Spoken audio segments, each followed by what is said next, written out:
Hello and welcome to Editorial Reading. My name is Akash Veer and in this video I am going to read very important article from The Hindu. Okay, इस article में हम पढ़ने वाले हैं अपने constitution की कुछ important चीज़ें। कॉन्स्टिट्यूशन हो गया, कॉन्स्टिट्यूशन से रिलेटेड एक चीज़ जिसको बोलते हैं इलेक्शन कमीशन EC। ठीक है, तो क्या कुछ था इससे रिलेटेड वही आर्टिकल है। हमारे नए चीफ हो गए हैं इलेक्शन कमीशन के, election commissioner. Okay, chief election commissioner हो गए, तो इनके बारे में पढ़ते हैं। Late us begin. थोड़ा सा एक बार शुरू करते हैं ओवरव्यू और हिस्टोरिकली देखते हैं क्या था। 1950 में 1950 ऑन 25 जैन 25 जनवरी 1950 को इलेक्शन कमीशन की स्थापना होती है। And at that time there was only one chief election commissioner, only one election commissioner. वही चीफ है, वही सब कुछ है। और पहले चीफ जो बने थे, पहले इलेक्शन कमिश्नर जो बने थे, उनका नाम था सुकुमार सेन। सुकुमार सेन। सुकुमार सेन के बाद 1989 में इलेक्शन कमीशन जो कॉन्स्टिट्यूशन के लोग हैं या जो भी हैं, इन लोगों को मन किया कि कुछ इसमें गड़बड़ी है, ये अलग अकेले एक बंदे से बात नहीं बन रही। तो इन लोगों ने 1989 में इलेक्शन कमिश्नर को इलेक्शन कमीशन में 3 लोग बैठा दिए। फर्स्ट टाइम 1989 में इलेक्शन कमीशन में 3 लोग हो गए, एक से चेंज होकर हो गए ये 3। लेकिन 1980 में ही ये वापस 3 से क्या हो गए, 1 हो गए। एक तो इसमें एक से जब 3 हुए तब एक तो था चीफ इलेक्शन कमिश्नर और उनके साथ 2 अलग कमिश्नर आ गए उससे लोअर लेवल पे। तो टोटल कितने हो गए, 3। फिर 1980 लिख दिया मैंने, 1989 का 1990 को 3 से वापस बदलकर 1 कर दिया। और उसके बाद दोबारा 1990 से 1993 में फिर दोबारा से 3 हो गए। 1950 में बना, 1950 में इलेक्शन कमीशन बना 25 जनवरी को, और 25 जनवरी को ही नेशनल वोटर्स डे मनाया जाता है इसीलिए। फिर 1950 के बाद 1989 में एक बंदे से 3 हो गए, और 1990 में दोबारा 3 से 1 हो गया, और 1993 में वापस 1 से 3 को कर दिया गया। इनका सिलेक्शन करने का जो एक प्रोसीजर होता है उसमें 3 लोगों की ज़रूरत होती है। पहले तो रिकमेंड कौन करता है, रिकमेंड करता है पीएम और उसकी टीम। पहले सिर्फ अकेला पीएम करता था, अब पीएम और उनके साथ कुछ 1-2 लोग और होते हैं। चीफ इलेक्शन कमिश्नर भी, चीफ जस्टिस ऑफ इंडिया जो होते हैं वो भी होते हैं। CJI का भी बहुत बड़ा रोल होता है। ठीक है, और जो चीफ इलेक्शन कमिश्नर जो होता है ये भी अपने आप में एक IAS रैंक का बंदा होता है, IAS होता है, सिविल सर्विसेज में उसने अपना योगदान दिया होता है। चीफ इलेक्शन कमिश्नर जो होता है उसकी age, he must be below 65, 65 साल की उम्र से कम होना चाहिए, क्योंकि 65 पे वो रिटायर हो जाता है। और 65 के साथ एक और अकेली चीज, 6 साल का इनका कार्यकाल होता है। His working period, his tenure is 6 year. अगर 61 साल का है और अब इसने काम करना शुरू किया तो 4 साल में ये 65 का हो जाएगा, तो इसका काम टोटल 4 साल का ही हो गया, रिटायर हो गया। तो या तो 65 पहले हो रहा है, 65 पहले हो रहा है, या फिर 6 साल पहले हो रहे हैं। सपोज ये कोई एक 55 साल का आदमी काम करने लगा तो 6 साल बाद 51 का होगा, and he has to retire from this office of election commission. ठीक है, तो चीफ जस्टिस ऑफ इंडिया भी इसमें पार्टिसिपेट करते हैं। और एक आता है पीएम, एक होता है मेंबर ऑफ अपोजिशन। ठीक है, लीडर ऑफ अपोजिशन, LOP बोल सकते हैं इसको, leader of opposition, prime minister and CJI। Last year 2023 में कुछ 2023 में 4 से पहले 2023 में कुछ चेंजेस आए थे, उन्हीं चेंजेस के बारे में ये आर्टिकल है। आई होप यहाँ तक आपको बहुत सारी इंपॉर्टेंट चीज़ें पता चल गई होगी। Let us begin to read this constitutional article related to constitution, and इसके वर्ड्स भी आपकी सिविक्स की जो किताबें रही हैं उनसे रिलेटेड हैं। So let us begin. Once again, the manner of appointment of Chief Election Commissioner CEC and Election Commissioners, एक तो चीफ हो गया और 2 उसके नीचे डाउन हो गए, 3 लोग हो गए। तो election commissioners and chief election commissioner has become controversial. दोबारा से क्या हो गया, विवाद की बात होगी। कंट्रोवर्शियल क्या होती है, कोई भी चीज जिसके ऊपर कंट्रोवर्सी हो जाती है, एंड कंट्रोवर्सी का मतलब होता है विवाद, कंट्रोवर्सी। तो कंट्रोवर्शियल हो गया ये। With the government going ahead with the process laid down in its December 2023 law, कि जो गवर्नमेंट है वो आगे जा रही है, गवर्नमेंट कुछ गड़बड़ कर रही है। Government going ahead with the process laid down, एक प्रोसेस जो कि दिसंबर 2023 में बताया गया था। दिसंबर 2022 में, दिसंबर 2023 में कुछ एक लॉ बनाई गई थी कि इस प्रोसेस के अकॉर्डिंग ECE नहीं CEC का चयन होगा, उन्हें किया जाएगा। Which is under the challenge before the supreme court, और ये सुप्रीम कोर्ट के सामने क्या आ गया, चैलेंज आ गया। अभी क्या हुआ, last week the court had deferred the hearing to 19 फरवरी। पिछले हफ्ते क्या करा, कोर्ट ने डिफर कर दिया। डिफर मतलब होता है डिले, एक वर्ड आप याद करोगे, डिफर। डिफर करना मतलब होता है डिले करना। तो कोर्ट ने अपनी एक हियरिंग को डिले कर दिया, उन्होंने 19 फरवरी बना दिया, लेट कर दी। While observing that if there was any development in the interregnum. Interregnum मतलब होता है टाइम पीरियड, एक फ्री पीरियड, दो चीजों के बीच का एक स्टार्टिंग या एंड, कोई भी चीज हो रही है उनके बीच में अगर कोई गैप आता है, रिसेस बोल सकते हो आप, रिसेस। रिसेस होती है ना, आधी छुट्टी स्कूल में होती है ना, बीच में गैप। तो एक इंटररेग्नम के बीच में कुछ एक डेवलपमेंट की बात करेगी, कुछ चेंजेस आते हैं नहीं आते हैं, ऐसा कोर्ट ऑब्जर्व कर रहा है। It would meet the consequences of a subsequent decision on the validity of the act। और इससे क्या होगा, जो consequences है, consequence क्या होता है, result of subsequent decisions। Subsequent मतलब होता है सीक्वल, सीरीज में पहला एक डिसीजन, फिर कोई डिसीजन, फिर कोई डिसीजन। तो इस एक्ट की वैलिडिटी के लिए जो सबसिक्वेंट डिसीजंस हैं उनके ऊपर ये कॉन्सिक्वेंस डिपेंड करेंगे, क्या रिजल्ट होगा। ठीक है। Ignoring A request from Lok Sabha, ignoring A request from leader of opposition Rahul Gandhi. तो अभी लीडर ऑफ अपोजिशन कौन है, लीडर कांग्रेस अपोजिशन में और उनका लीडर राहुल गांधी। तो ignoring a request from leader of opposition Rahul Gandhi, the panel elected और elevated Gyanesh Kumar as the CEC and inducted Vivek Joshi as the third member following the retirement of CEC Rajiv Kumar. Rajiv Kumar पहले CEC थे, chief election commissioner of India थे, उन्होंने अभी retirement हो गई उनकी जगह पे आ गए ज्ञानेश कुमार और एक साथ में विवेक जोशी इलेक्शन कमिश्नर है। ठीक है, तो ये है इस आर्टिकल में फर्स्ट पैराग्राफ में। Okay, let me read it again once more. 2-3 word हैं, मस्ट रिमेंबर। डिफर मतलब डिले करना, डिफर मीन्स डिले। तो वंस अगेन एक बार फिर the manner of appointment of chief election commissioner and election commissioners has become controversial.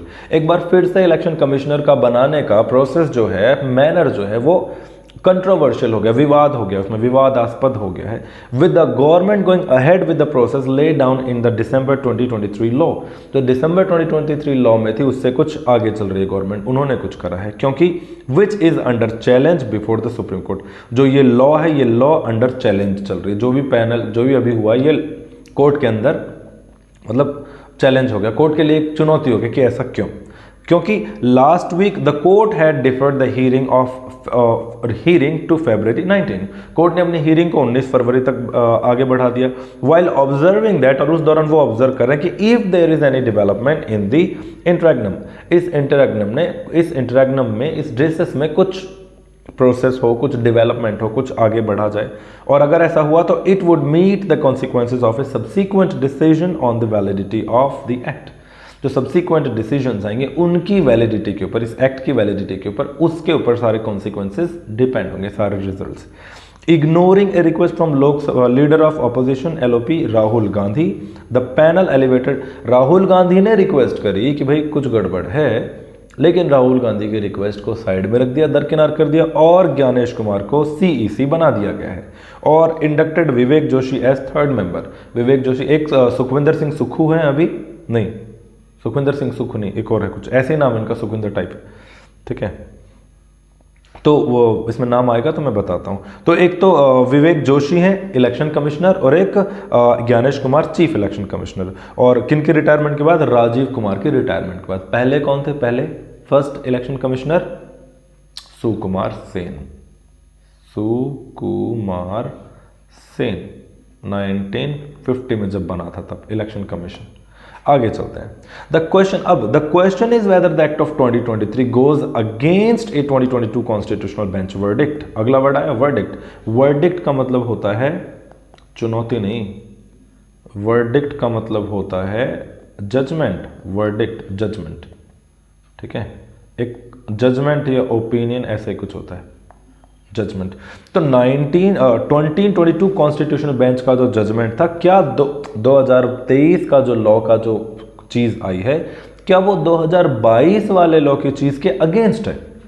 The question is whether the act of 2023 goes against 2022 constitutional verdict that put in place a committee comprising. 2023 में क्या हो गया कि एक committee बनाएगी comprising prime minister, leader of opposition and the Chief Justice of India to select the person to helm the Election Commission of India।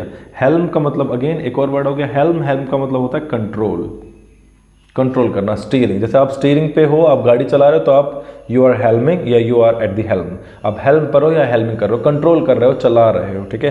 तो helm the election commission of India. Election commission of India को चलाने के लिए एक helm होता है, एक और वर्ड होता है स्टीयर। स्टीयर तो आपने सुना होगा ना, स्टीयरिंग व्हील गाड़ी का। तो स्टीयर करना, कंट्रोल करना, हेल्म करना, इन सब का मतलब यही है। तो 2023 वाले में क्या बता दिया कि प्राइम मिनिस्टर होगा लोकसभा का, ऑपोजिशन लीडर का बंदा होगा लोकसभा का, और चीफ इलेक्शन कमीशन होगा। ये 2023 वाले में बता दिया। लेकिन the act however includes union minister in the committee instead of CGI. होना क्या चाहिए इसमें? पीएम होंगे, यूनियन के मिनिस्टर होंगे, और सीजेआई नहीं होगा, चीफ इलेक्शन कमिश्नर नहीं होगा, ऐसा है। The government argues that court's panel was only an ad hoc measure. Ad hoc मतलब होता है टेम्पररी, एड हॉक मतलब टेम्पररी। तो ये एक जुगाड़ है, बोला कि कोर्ट का जो ये बंदे को बुलाया है, सीजीआई को बुलाया, ये सिर्फ एक एड हॉक है, टेम्पररी है, until parliament came forward with its own law. जब तक पार्लियामेंट अपने लॉ वगैरह के बारे में और आई बताने के लिए, तब तक उन्होंने बोला कि टेम्पररी है, पार्लियामेंट जब आएगी तब देख लेंगे। As required by the constitution, जो कि कॉन्स्टिट्यूशन के लिए रिक्वायर्ड है कि पार्लियामेंट का बंदा होना चाहिए, यूनियन का बंदा होना चाहिए। The petitioners maintain that the thrust of 2022, thrust मतलब होता है फोर्स, थ्रस्ट मतलब यहां पर हो गया फोर्स या पावर। तो 2022 के जजमेंट की जो पावर है, जो उसकी फोर्स चल रही है, that the appointment process should be insulated from executive interference. कि 2022 का जो थ्रस्ट है, जजमेंट की जो बात है, फोर्स है, वो ये है कि जो अपॉइंटमेंट होगा सीईसी का, इट मस्ट बी कहाँ गया ये वर्ड, इंसुलेटेड। इंसुलेट मतलब दूर, इसमें एग्जीक्यूटिव का कोई हाथ नहीं होना चाहिए, ठीक है। So that it's functioning will be truly independent, और तभी हम मान सकते हैं कि इसकी फंक्शनिंग क्या है, ट्रूली इंडिपेंडेंट है, ठीक है। आगे चलते हैं। Let me read it once again. बहुत इंपॉर्टेंट है, इंपॉर्टेंट वर्ड है, और इसमें यह बात बताई गई है कि इलेक्शन कमिश्नर का अपॉइंटमेंट कैसे होता है और यहां पर क्या गड़बड़ी हो रही है, एक्चुअल में कैसे होता है, कैसे होना चाहिए, और अभी कैसे हुआ है। The question is whether the act of 2023 goes against A 2022 constitutional bench verdict. क्या ये 2022 का जो वर्डिक्ट है, 2022 का जो वर्डिक्ट है, जो जजमेंट है, क्या 2023 वाली बात उसको फॉलो नहीं कर रही, क्या उसके अगेंस्ट जा रही है? जो 2030 वाला जो बात उसने पुट इन प्लेस है कमेटी, 2022 वाले ने कमेटी बनाई थी जिसमें प्राइम मिनिस्टर होंगे, लोकसभा के मेंबर होंगे और सीजीआई होंगे to select the member to help the ECI. The act however include a union minister in committee instead of CJI. और इस एक्ट में क्या है कि यूनियन का मिनिस्टर होना चाहिए, सीजीआई नहीं होना चाहिए। The government argues that court's panel was only an ad hoc measure until parliament came forward with its own law as required by the constitution. ठीक है, जैसा कि एज मतलब होता है जैसा कि, एज मतलब जैसा कि, जैसा कि कॉन्स्टिट्यूशन के द्वारा रिक्वायर्ड है कि कौन होना चाहिए, कि पार्लियामेंट इसमें आनी चाहिए। बट जबकि पार्लियामेंट नहीं है तो इन्होंने गवर्नमेंट क्या बता रही है, आर्ग्यूमेंट दे रही है, आर्ग्यू कर रही है कि court's panel was only ad hoc. Court का जो पैनल का बंदा बैठा दिया वो एक टेम्पररी बेसिस पर बैठाया था। लेकिन पेटिशनर्स हैं maintain that the thrust of 2022 judgment is that appointment should be insulated from executive. ये बता रहे हैं कि 2022 के बेंच के हिसाब से एग्जीक्यूटिव का बंदे से क्या होना चाहिए, इंसुलेटेड होना चाहिए, एग्जीक्यूटिव का बंदा नहीं। देखो यहाँ पर 2022 वाले में यही लिखा हुआ है कि लोकसभा प्राइम मिनिस्टर होगा, लोकसभा होगा और सीजीआई होगा, ठीक है, so that the functioning will be truly independent, और तभी फंक्शनिंग ट्रूली इंडिपेंडेंट होगी। अब तीसरे पैराग्राफ में आते हैं कि whether the CGI should be part of selection committee is debatable. और यहां पर वेदर का मतलब पता है क्या होता है? वेदर का मतलब होता है कि जो सीजीआई है वो पार्ट होगा या नहीं होगा सिलेक्शन कमेटी का, ये अभी डिबेटेबल है, इसमें अभी भी डिबेट है, पता नहीं क्यों। But there is little doubt, इस बात में बिल्कुल जरा सा भी संदेह नहीं है। लिटिल डाउट मतलब ना के बराबर। There is little doubt that 2:1 majority vested in the executive, जो एग्जीक्यूटिव की 2:1 की जो मेजोरिटी है, रेंडर्स एनी सिलेक्शन, वो किसी भी सिलेक्शन को रेंडर कर सकती है, किसके लिए? Vulnerable to the criticism that those chosen in that manner would not be seen as independent. अगर कोई इस तरीके से चूज किया जाता है तो it will be vulnerable to criticism, तो इसका क्रिटिसिज्म होगा, ठीक है। और इसको फिर हम इंडिपेंडेंट कैसे मानेंगे? Would not be seen independent, अगर इस हिसाब से होता है तो। The BJP led government has been making appointment in the midst of court hearing. Court hearing के बीच में, मिडस्ट मतलब बीच में, अमिड, कोर्ट्स हियरिंग के बीच में जो बीजेपी लेड गवर्नमेंट है वो अपने अपॉइंटमेंट्स कर रही है। The court has been declining to interfere in time, और जो कोर्ट है वो इन सब चीजों में इंटरफियर करने में क्या कर रहा है? डिक्लाइन कर रहा है, मना कर रहा है। Leading to such appointment becoming a fait accompli, ठीक है, फेट अकम्पली। फेट अकम्पली एक और वर्ड है, ग्रीक वर्ड जैसा है, और इसका मतलब होता है ए या फिर an accomplished fact, accomplished fact, कि भाई देखो सीजीआई होना चाहिए, सीजीआई है नहीं। अब सीजीआई नहीं है तो लोकसभा का बंदा आ गया, इनके खुद के मतलब बंदे आ गए, member of parliament. Member of parliament तो इनका खुद का है, तो अगर इनके खुद के बंदे से, बीजेपी के खुद के बंदे से जब चयन होगा, सिलेक्शन होगा ईसी का, तो कहीं ना कहीं ये बात तो उनके फेवर में, तो ये क्या हो गया? तो फैक्ट अकम्पली हो गई, अकम्पलिश्ड फैक्ट है, तो शर्त जीत ही जिताई है, इसका क्या ही फिर चूज करना है, क्या ही चयन होना है, ये बात चल रही है यहाँ पर। The government had appointed Arun Goyal as an EC in 2022 in the middle of the constitution bench hearing. Constitution bench के हियरिंग के चलते, कॉन्स्टिट्यूशन बेंच की कोई बातचीत चल रही, उसके चलते 2022 में अरुण गोयल का सिलेक्शन हुआ था, ये भी ऐसा ही था। एंड 2 ईसी इन मार्च 2024, और 2 इलेक्शन कमिश्नर जो मार्च 2024 में सेलेक्ट हुए थे in the run up to general election to replace mister Goyal who had resigned and another EC who had retired। एक EC रिटायर्ड हो गया और अरुण गोयल ने अपना इस्तीफा दे दिया, उनके बाद 2 का और ऐसे ही चलते में सिलेक्शन कर दिया गया, ठीक है।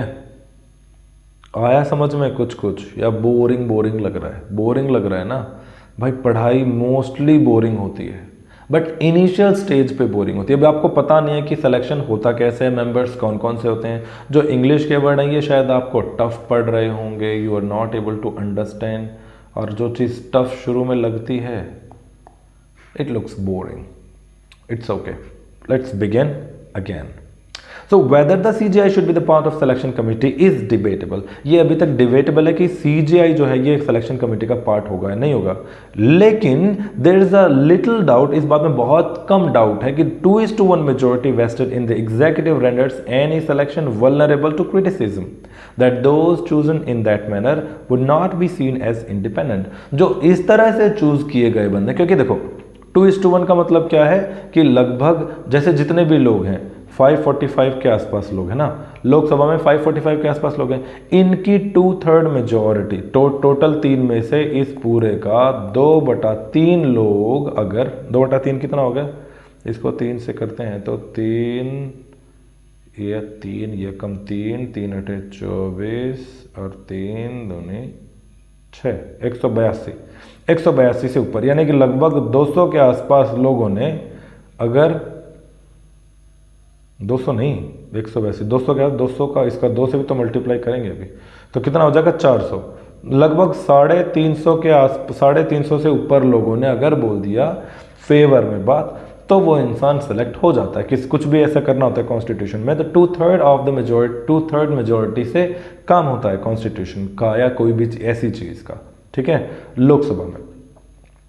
तो क्रिटिसिज्म हो जाएगा अगर ऐसा कुछ होता था। BJP led government has been making appointments in the midst of court hearing. BJP जो गवर्नमेंट है वो कोर्ट हियरिंग के बीच में अपना अपॉइंटमेंट कर रही है अभी तक। The court has been declining to interfere in time. Court जो है वो समय पर अपना इंटरफेरेंस देने में, कोई भी बातचीत करने में क्या कर रहा है, डिक्लाइन कर रहा है, मना कर रहा है।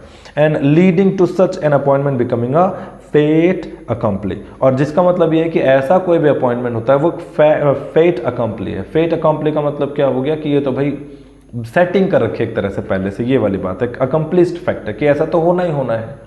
फिर इसमें सिलेक्शन क्या और चयन क्या हो गया। The government had appointed Arun Govil as an EC in 2022 in the middle of constitutional bench hearing and 2 ECs in March 2024 in run up to the general election to replace Mr. Goel who had resigned and another EC who had retired। दोनों 2 EC निकल गए और इन दोनों की जगह नए 2 लोगों को रख दिया गया, ठीक है। लास्ट पेज पर आते हैं, घबराने की बात नहीं है, okay, you are learning. Few will disagree, देखो ये बहुत अच्छा वर्ड है। फ्यू मतलब होता है कुछ, ना के बराबर। 3 वर्ड होते हैं फ्यू के, याद रखना। एक तो होता है फ्यू, एक होता है अ फ्यू और एक होता है द फ्यू। फ्यू का मतलब होता है कुछ ही लोग यहाँ आएंगे। Few will come, few will say, ना के बराबर लोग। ए फ्यू का मतलब होता है कुछ पॉजिटिव सेंस में, एंड द फ्यू का मतलब होता है जितने भी थे वो सारे। तो फ्यू विल डिसएग्री, कुछ ही लोग इस बात से डिसएग्री करेंगे, कुछ ही लोग इस बात को इग्नोर करेंगे। किस बात को? That the public perception of the ECI as a fearless and fiercely independent institution has been on the decline। कुछ ही लोग इस बात को मना करेंगे कि जो ECI है, जो एक परसेप्शन है ECI का नजरिया, वो जो फियरलेस होना चाहिए था, फियरलेस मतलब निडर, एंड फियर्सली इंडिपेंडेंट मतलब बहुत ही तगड़ा, बोल्ड इंस्टीट्यूशन जो होता था ये, या फिर वो बंदा या वो पूरा institution, has been on the decline. ये अब क्या हो गया है? खत्म की कगार पर चल रहा है, खत्म की तरफ चल रहा है। यानी कि इलेक्शन कमीशन इंडिपेंडेंट नहीं है, ऐसा लिख रहा है ये इसका ऑथर या राइटर इस आर्टिकल का।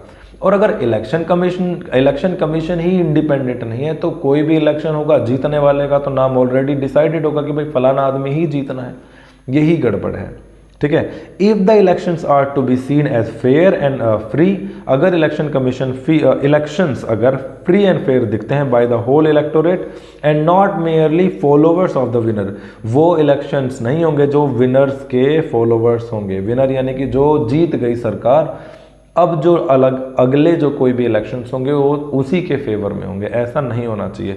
The court should not delay this matter any further. अब कोर्ट को इस मैटर में कोई डिले नहीं करना चाहिए। It has to adjudicate the question of whether the procedure set out in the law falls short of the level of independence। क्या इसका मतलब है कि कोर्ट को एजुकेट करना चाहिए। एजुडिकेट का मतलब है अपना ओपिनियन, जजमेंट देना चाहिए। जज से ही बना ये adjudicate. The court it has to जज या it has to adjudicate the question of, इस क्वेश्चन को जज करना चाहिए, whether the procedure set out, ये जो प्रोसीडर किया गया है इन द लॉ के अंदर, falls short of the level of independence, क्या इसमें लेवल ऑफ इंडिपेंडेंस का फॉल शॉर्ट है। फॉल शॉर्ट का मतलब होता है कमी होना, कमी। तो क्या इसमें जो इंडिपेंडेंस है इसकी कमी होती है। Envisaged in the constitution bench verdict for the member of ECI, जो कि कॉन्स्टिट्यूशन का जो बेंच था उसके ओपिनियन में, जैसा कि उसने एनविसेज किया था। एनविसेज मतलब होता है ऑप्टिमिस्टिकली किसी बात को बताना, जो उन्होंने कल्पना करी थी या सोचा था या भविष्यवाणी करी थी। जैसा कि कॉन्स्टिट्यूशनल बेंच ने बताया था कि भाई एक बॉडी होगी वो इंडिपेंडेंट होगी, किसी के भी लड़ाई झगड़े होंगे लोकसभा के लोगों के या राज्यसभा के लोगों के या देश में कहीं भी, वो इलेक्शन कमीशन जो होगा वो इंडिपेंडेंट होगा और किसी की भी लड़ाई दंगा उसका कोई लेना देना नहीं है। उस इलेक्शन कमीशन का किसी से कोई रिश्ता, कोई यारी दोस्ती नहीं होगी, फेयर इलेक्शन होंगे। बट क्या इलेक्शन कमीशन इंडिपेंडेंट है? यही क्वेश्चन है। Okay, now you take the paper newspaper देख लो या इंटरनेट पे कहीं पर भी देख लो, if you get this paper read it once without looking from anywhere, इतनी हेल्प काफ़ी है। Now you have to answer me 2 questions. First is constitution के, ये तो मैंने बताया नहीं, article 324 article 324 of our constitution talks about the election commission of India, ECI, election commission of India. Okay, 25 जनवरी 1950 को बना था। ठीक है भाई, गॉट इट। अब आपके पास क्वेश्चन ये आता है, आपको आंसर देना है किसका, you have to answer me. पहला वर्ड है आपके लिए, इसको इतने वर्ड ही नहीं आए इसमें तो, वर्डिक्ट। पहला वर्ड है verdict, answer me in the comment box below, verdict. और दूसरा वर्ड है insulate, right in the comment box below. बहुत इंटरेस्टिंग टॉपिक था, you can share it with your friends and keep reading, because editorial reading में बहुत सारी चीज़ें सीखते हैं। ठीक है, कभी एनवायरनमेंट से रिलेटेड होता है, कभी कॉन्स्टिट्यूशन, कभी जियोग्राफी, कभी history, it can be anything. So मस्त चीज़ होती है। बी रीडिंग, कंटिन्यूसली अपनी वोकेबलरी बढ़ाते रहो। After some time you will be able to read without any help. पूरी चीज़ जब समझ में आती है ना तो एक अलग ही कॉन्फिडेंस आता है कि हाँ ये चीज़ मैंने पढ़ ली, मुझे समझ में आई है, now I can answer any question from this. मैं इसमें से कोई भी आंसर दे सकता हूँ। Okay, thank you very much for watching, and please like, share and subscribe. Share with your friends and keep learning. Thank you very much. Have a good time ahead.